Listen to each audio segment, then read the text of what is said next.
Hello guys, kumusta kayo? Ayan, surreal talk tayo dito sa mundo ni Meta. Ayan guys. So dito sa mundo niya kailangan hindi totoo na sasabihin na hindi natin kailangan ng follower. Tama na yung F2F, mag-upload na lang ng engaging video.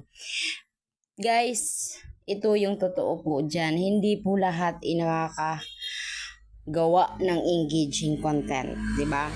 Or kahit pa engaging content yung ginawa mo, minsan kulelat talaga sa views, 'di ba? So dito, kailangan mong maging creative, 'di ba? Hindi naman, 'di ba? Hindi lahat may talent na ganun. So aminin na natin 'yan, yung iba nga ang gaganda ng video pero kukunti yung views. Mayroong ganun eh.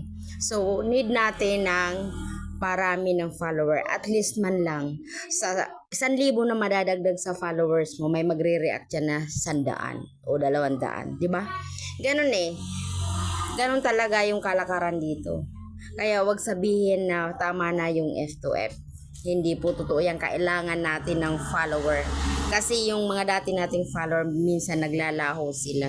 So, dapat mapalitan yung umaalis. Diba? Mayroong pumapasok, may umaalis talaga. Ganun lang guys. So, yun. Upload lang din ang upload.